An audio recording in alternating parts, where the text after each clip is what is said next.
तो चलिए आज एक ऐसा चैप्टर स्टार्ट करते हैं जो डिपेंड करता है चांसेस पर, जहां पर किसी भी इवेंट के होने या ना होने की कोई भी गारंटी नहीं होती। इसके बावजूद ये बहुत ही ज्यादा इंपॉर्टेंट टॉपिक है, या कह सकते हैं बहुत ही ज्यादा इंपॉर्टेंट चैप्टर है। इतना ही नहीं, इस चैप्टर के कॉन्सेप्ट्स को हम अपनी डेली लाइफ में भी बहुत ज्यादा यूज करते हैं। इसके अलावा बड़ी बड़ी कंपनीज में या गेम्स में या फिर फ्यूचर इवेंट्स को प्रेडिक्ट करने के लिए भी इसके कॉन्सेप्ट्स को बहुत ज्यादा यूज किया जाता है। और तो और फ्रेंच मैथमेटिशियन पियर साइमन लैपलेस का भी यही कहना था कि एक ऐसा कॉन्सेप्ट जो शुरू हुआ था गेम्स ऑफ चांस यानी कि गैम्बलिंग से, बट आज वो हम इंसानों की नॉलेज का बहुत ही ज्यादा इंपॉर्टेंट पार्ट बन चुका है। Physical science, medical science, commerce या फिर वेदर फॉरकास्ट या मार्केट ट्रेंड एंड एनालिसिस में भी इसका बहुत ज्यादा यूज होता है। नहीं पता चला मैं किसके बारे में बात कर रही हूँ? मैं बात कर रही हूँ प्रोबेबिलिटी की। तो चलिए स्टार्ट करते हैं आज क्लास 9th का चैप्टर नंबर 15 प्रोबेबिलिटी। मैं हूं आपकी मैथ्स टीचर पूनम और आप सभी का मेरी क्लास में स्वागत है।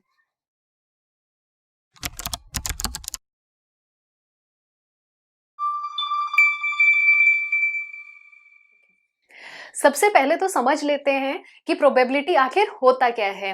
तो आसान शब्दों में अगर मैं कहूं तो calculation of chance is probability, मतलब किसी भी ऐसे इवेंट को कैलकुलेट करना जिसके होने या ना होने की कोई भी गारंटी ना हो। तो इसको हम एक एग्जांपल से समझ लेते हैं। अगर मैं आपसे बोलूं कि क्या आज बारिश होगी, तो इसके दो ही जवाब होंगे, या तो बारिश होगी या बारिश नहीं होगी। बट यहाँ पे कुछ भी गारंटेड नहीं है, कुछ भी सर्टेन नहीं है।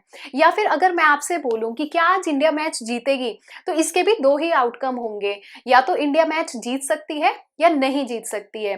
बट अब आप में से कुछ लोग ये भी सोच रहे होंगे कि मैच कैंसिल भी हो सकता है या मैच ड्रॉ भी हो सकता है। तो इसका भी तो वही मतलब हुआ ना कि इंडिया मैच नहीं जीतेगी। तो अगर आसान शब्दों में कहें तो बारिश के होने या ना होने या फिर इंडिया के मैच जीतने या ना जीतने के चांसेस 50-50 होंगे।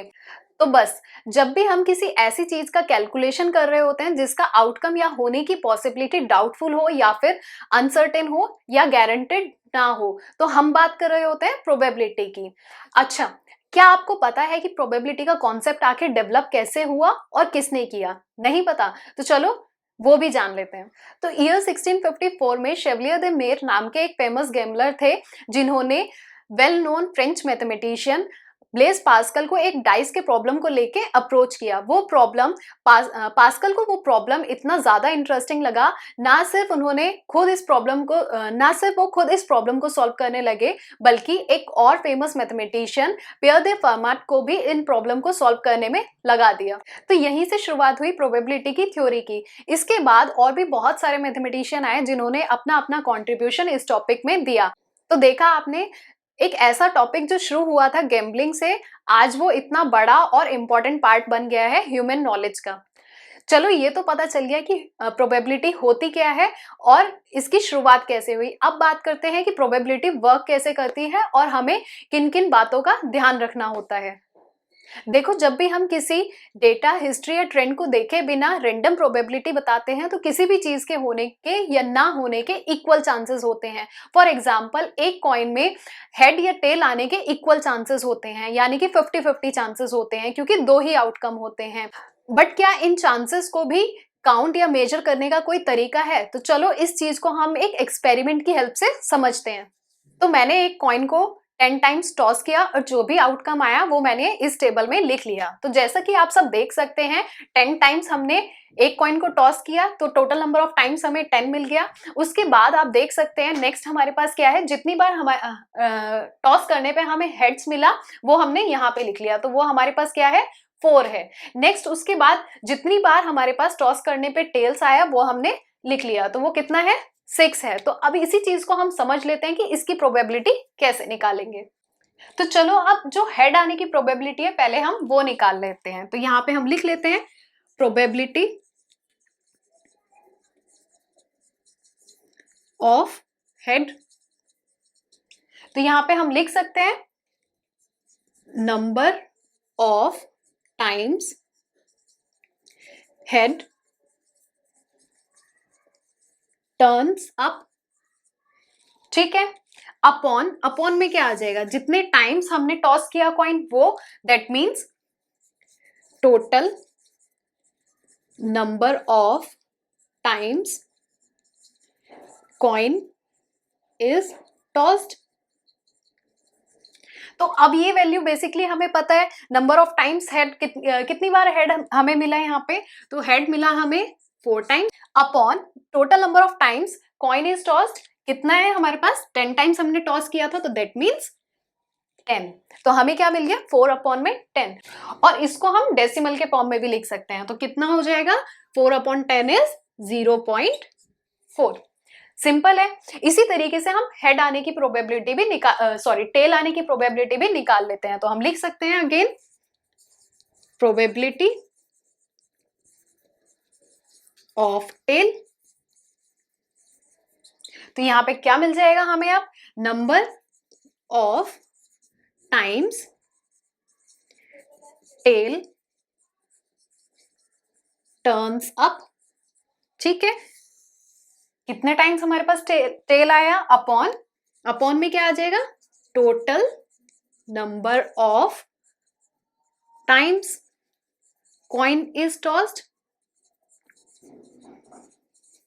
तो अब हमें क्या करना है, फिर से टेबल देखना है। तो यहाँ पे टेल्स कितनी टाइम आया हमारे पास, 6 टाइम्स अपॉन कितने टाइम हमने कॉइन को टॉस करा, दैट मीन्स 10 टाइम। तो क्या मिल गया हमें प्रोबेबिलिटी, टेल आने की प्रोबेबिलिटी हमें क्या मिली, 6 अपॉन 10। और इसको हम अगर फिर से डेसिमल फॉर्म में लिखे तो हम कैसे लिख सकते हैं, 0.6। इजी था। तो चलो यहीं पे एक इंपॉर्टेंट पॉइंट भी डिस्कस कर लेते हैं। यहाँ पे हमें हेड आने की प्रोबेबिलिटी कितनी मिली है, 0.4, और टेल आने की प्रोबेबिलिटी कितनी मिली है, 0.6। तो देखो यहाँ पे दोनों प्रोबेबिलिटी कैसी है, 0 से बड़ी है। और जब हम इन्हीं नंबर्स को, मतलब दोनों हेड की और टेल की प्रोबेबिलिटी को ऐड कर देंगे तो हमें क्या मिलेगा, हम वो भी एक बार चेक कर लेते हैं। तो यहाँ पे 0.4 प्लस 0.6 ऐड करने पे हमें क्या मिलेगा, ऐड करने पे हमें 1 मिलेगा।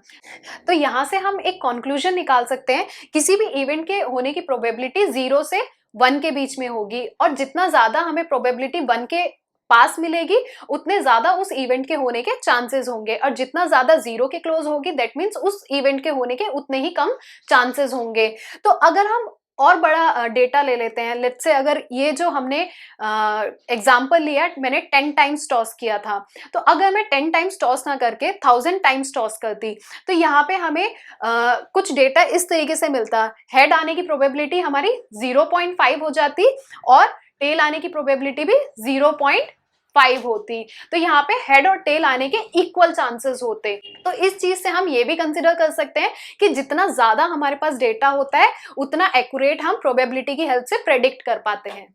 तो चलो अब एक डाइस के एग्जाम्पल से समझते हैं इस टॉपिक को। डाइस तो आप सबको पता ही होगा क्या होता है, लूडो आप सबने खेला होगा तो उसमें आपने डाइस भी यूज किया होगा। तो डाइस के आउटकम कैसे होते हैं वो भी आप सबको पता होगा, 1 से 6 के बीच में होते हैं, 1 2 3 4 5 6। तो यही उसके आउटकम्स होते हैं। तो एक डाइस लेके मैंने उसको 20 टाइम्स रोल किया और उसके जो भी आउटकम्स आए वो मैंने इस टेबल में लिख लिए। तो अब यहाँ पर 1 आने की प्रोबेबिलिटी कितनी होगी, हम इस टेबल की हेल्प से निकाल के देखते हैं। तो यहाँ पे लिख लेते हैं प्रोबेबिलिटी ऑफ 1 कितना होगा, हमने जितने टाइम्स हमारे पास 1 निकल के आया है तो हम लिख सकते हैं number of times 1 turned up, या फिर 1 शोन ऑन द डाइस, ऐसे भी लिख सकते हैं, अपॉन यहाँ पे हमें क्या मिल जाएगा, डिनोमिनेटर में क्या आता है हमारे पास, total number of times, total number of times the die is rolled. तो यहाँ पे हम वैल्यूज पुट कर सकते हैं टेबल में से देख के। तो number of times 1 turned up हमें कितना मिला है, 4, और कितने टाइम्स हमने डाई को रोल किया, दैट मीन्स 20 टाइम्स। तो जब हम इसको फर्दर सॉल्व करेंगे तो हमें क्या मिल जाएगा, पहले हम कैंसिल कर लेते हैं, 1 5, तो हमें मिल जाएगा 1/5। और जब हम इसको डेसिमल फॉर्म में लिखेंगे तो हम क्या लिख सकते हैं, 0.2। इसी तरीके से आप बाकी नंबर्स की प्रोबेबिलिटी भी निकाल सकते हैं। तो देखा आप सबने, यहाँ पे हमारे पास डेटा भी बड़ा हो गया और आउटकम भी बड़ा हो गया, बट उसके बावजूद भी हमें प्रोबेबिलिटी कैसे मिली, 0 से 1 के बीच में। तो हम कितना ही बड़ा डेटा क्यों ना ले लें या फिर हमारे आउटकम्स कितने ही ज्यादा क्यों ना हो जाए, हर केस में प्रोबेबिलिटी हमेशा हमें 0 से 1 के बीच में ही मिलेगी। तो अभी जो हमने ये सब डिस्कस किया है, अब उन्हीं चीजों को समझ लेते हैं कि मैथमेटिकल टर्म्स में किस तरीके से लिखा जाता है और कैसे इसका मैथमेटिकल फॉर्मूला निकल के आता है। तो जब भी हम किसी कॉइन को टॉस करते हैं या फिर कोई डाई रोल करते हैं या फिर कोई भी ऐसा एक्शन करते हैं जिसके एक या एक से ज्यादा आउटकम्स हो, उसको हम ट्रायल बोलते हैं। और जब भी हमें एक ट्रायल में कोई भी आउटकम मिलता है उसको हम इवेंट विद आउटकम बोलते हैं। जैसे अगर हमने कॉइन टॉस करा तो हमें अगर हेड मिलता है तो उसको हम बोल सकते हैं इवेंट विद आउटकम हेड, या फिर टेल मिलने पर हम बोल सकते हैं इवेंट विद आउटकम टेल। और जब भी हम किसी एक्सपेरिमेंट के बेसिस पे जो डेटा मिलता है उसकी हम प्रोबेबिलिटी निकालते हैं तो उसको हम बोलते हैं एक्सपेरिमेंटल प्रोबेबिलिटी या फिर एम्पेरिकल प्रोबेबिलिटी, जिसको हम डिनोट करते हैं पीई से। तो चलो अब इसका फॉर्मूला लिख लेते हैं। तो यहाँ पे probability of any event E, तो यहाँ पे मैंने लिख लिया पीई इक्वल्स टू क्या होगा, तो बस इतना ही फॉर्मूला है हमारा प्रोबेबिलिटी का। P equals to number of trials in which event happened upon total number of trials. तो चलो अब इस फॉर्मूले को कैसे हम क्वेश्चंस में अप्लाई करते हैं वो भी हम एग्जांपल लेके समझ लेते हैं। तो चलो, जो हमने पहले एग्जांपल लिया था कॉइन टॉस करने का, जब हमने 10 टाइम्स एक कॉइन को टॉस करा था और जो हमें डेटा मिला था उसी को हम फिर से कंसिडर कर लेते हैं। तो जब हम इवेंट की बात कर रहे हैं तो यहाँ पे इवेंट क्या होगा इस केस में, हेड आना या फिर टेल आना। तो मैं यहाँ पे सबसे पहले लिख लेती हूँ E1 हमारे पास इवेंट है, और इसी तरीके से मैं एक और इवेंट मान लेती हूँ, दैट मीन्स E2 मैंने मान लिया। 2 इवेंट मिल गए हमें, E1 और E2। अब हमें क्या करना है, दोनों की प्रोबेबिलिटी निकाल के देख लेते हैं। तो यहाँ पे हम लिख सकते हैं PE1, यहाँ पे हमें क्या मिल जाएगा, number of trials in which the event happen. तो यहाँ पे हम लिख सकते हैं कितने टाइम्स हमें हेड मिला था, दैट मीन्स हमें मिला था 4, और टोटल नंबर ऑफ ट्रायल्स कितने हैं हमारे पास, 10 है, दैट मीन्स हम लिख सकते हैं 10। तो फिर से हमें क्या मिल जाएगा, दिस विल बी 0.4। अब इसी तरीके से हम प्रोबेबिलिटी निकाल लेते हैं E2 इवेंट की। तो यहाँ पे हम लिख सकते हैं प्रोबेबिलिटी ऑफ E2। तो यहाँ पे इवेंट विद आउटकम टेल कितने टाइम्स मिला है हमें, 6 टाइम्स। तो हम लिख सकते हैं 6/10। तो यहाँ पे हमें फर्दर सॉल्व करके कितना मिल जाएगा, दिस विल बी 0.6। तो बहुत ही इजी है ये।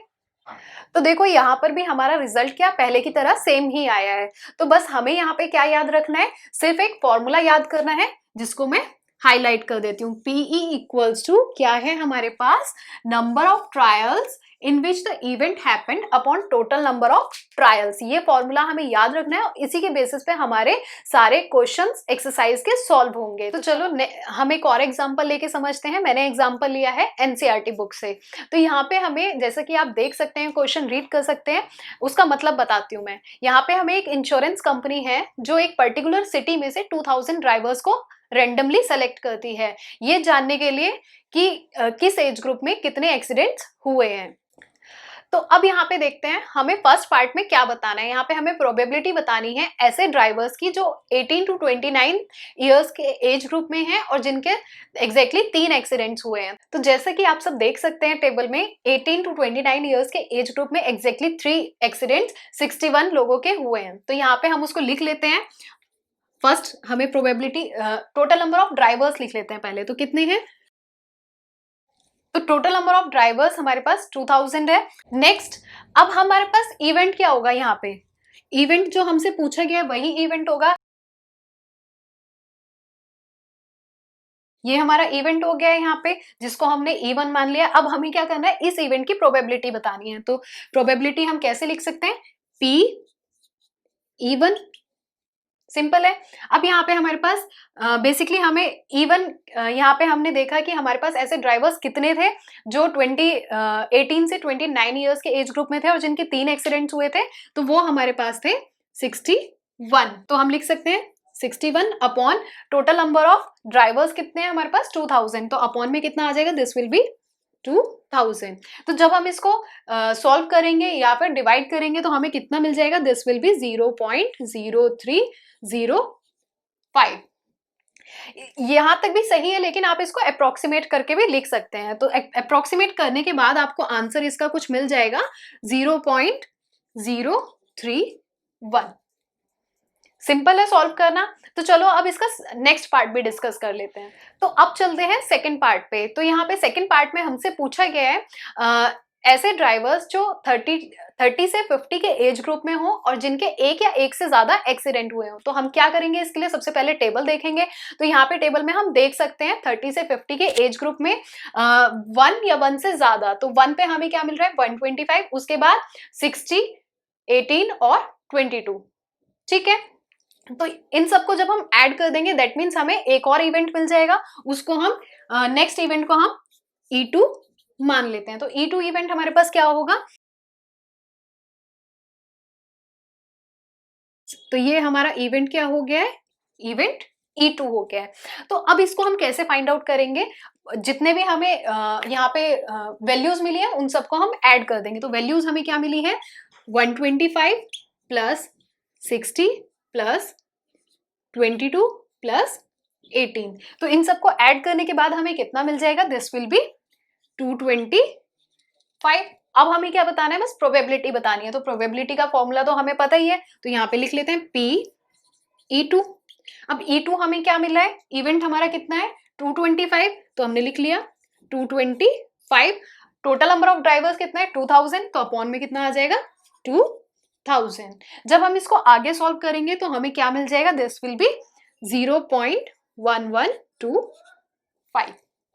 देखा, हमने बस एक फॉर्मूले में पुट करा और हमें आंसर मिल गया। इसको हम फर्दर अप्रोक्सीमेट करके भी लिख सकते हैं। तो हमें ये मिल जाएगा अप्रोक्सीमेट करने के बाद 0.113। तो मिल गई हमें प्रोबेबिलिटी 0.113। तो ये भी हमारी कैसी आई है, 0 से 1 के बीच में आई है। तो अब चलते हैं नेक्स्ट पार्ट पे। अब डिस्कस करते हैं लास्ट पार्ट इस क्वेश्चन का। तो थर्ड पार्ट में हमें क्या पूछा गया है, हमें एक ऐसे इवेंट की प्रोबेबिलिटी बतानी है जिसमें एक साल में कोई भी एक्सीडेंट ना हुआ हो। तो यहाँ पे हमारे पास basically total number of drivers तो सेम ही है। अब हम इवेंट, यहाँ पे हम 2 इवेंट ले चुके हैं, तो यहाँ पे अब थर्ड इवेंट क्या हो जाएगा हमारा। तो यहाँ पे अगर हम डेटा देखेंगे तो 0 वाला जो कॉलम है उन सबको हम ऐड कर देंगे। तो लिख लेते हैं यहाँ पे 440 प्लस 505 प्लस 360। इसको ऐड करने पे हमें कितना मिल जाएगा 1305। तो अब हमें क्या करना है, यहाँ पे इसकी प्रोबेबिलिटी बतानी है। तो प्रोबेबिलिटी ऑफ इवेंट 3, तो यहाँ पे हमारे पास इवेंट कितना है 1305 अपॉन कितना हो जाएगा, टोटल नंबर ऑफ ड्राइवर्स कितना है दैट इज 2000। तो जब हम इसको फर्दर सॉल्व करेंगे डिवाइड करने पे हमें क्या मिल जाएगा 0.653 मिल जाएगा हमें सॉल्व करने पे। तो ये इसकी प्रोबेबिलिटी हमें मिल गई है, ऐसे ड्राइवर्स जिनका फर्स्ट ईयर में कोई भी एक्सीडेंट नहीं हुआ है। तो बहुत ही सिंपल कॉन्सेप्ट था ये। तो देखा आप सबने कितना इजी कॉन्सेप्ट था प्रोबेबिलिटी का। बेसिकली एक फॉर्मूला और उसके बेसिस पे हमने सारे क्वेश्चन सॉल्व कर लिए। बस यहाँ पे सिर्फ एक ही चीज ट्रिकी होती है, वो होता है क्वेश्चन पूछने का तरीका। उसके लिए हमें थोड़ा सा लॉजिक यूज करना पड़ता है। फॉर एग्जाम्पल, जैसे कि हमने पहले डिस्कस किया था कि क्या आज इंडिया मैच जीतेगी, तो वहां पे हमारे पास बेसिक आउटकम्स 2 थे, जैसे कि इंडिया मैच जीत सकती है या नहीं जीत सकती है। लेकिन उसके बाद भी हमारे पास 2 और आउटकम निकल के आए थे, या तो मैच ड्रॉ भी हो सकता है या फिर कैंसिल हो सकता है। तो टोटल हमारे पास इस तरीके से 4 आउटकम निकल के आए थे। तो अगर हम बात करते हैं कि क्या इंडिया मैच जीतेगी, तो बेसिकली जो भी डेटा हमारे पास अवेलेबल होगा या जितने भी मैचेस इंडिया ने खेले होंगे और उसमें से जितने मैच जीते हैं उसके थ्रू हम प्रोबेबिलिटी निकाल सकते हैं, match of winning upon total number of match. ये हमारा एक इवेंट हो जाएगा। या फिर अगर हम बात करें कि इंडिया कितने मैच हारी है, तो इसी तरीके से यही डेटा यूज करके हम फिर से प्रोबेबिलिटी निकाल सकते हैं। लेकिन अगर हम बात करते हैं कि कितने मैच इंडिया नहीं जीती है, तो उस केस में क्या होगा, जितने मैच इंडिया हारी है और जितने मैच कैंसिल हुए हैं या फिर जितने मैच ड्रॉ हुए हैं, वो सब क्या होंगे, वो तीनों मिलके एक इवेंट बनाएंगे। और उस इवेंट के केस में जितना भी हमें एडिशन करके मिलेगा वो हमारा इवेंट हो जाएगा upon total number of matches. इस तरीके से हम उसकी प्रोबेबिलिटी भी निकाल पाएंगे। तो बेसिकली क्वेश्चन हमारा ये भी बहुत इजी था, लेकिन थोड़े ट्रिकी वे में पूछा गया था। आई होप ये वीडियो आपको पसंद आया होगा और आपके लिए बहुत ज्यादा हेल्पफुल होगा। अगर वीडियो आपको पसंद आया तो वीडियो को ज्यादा से ज्यादा लाइक करें और शेयर करें अपने दोस्तों के साथ। और अगर आप चैनल पर पहली बार आए हैं तो चैनल को सब्सक्राइब करके बेल आइकन प्रेस करना ना भूलें। मिलते हैं नेक्स्ट वीडियो में। Till then keep watching, keep learning. Thank you.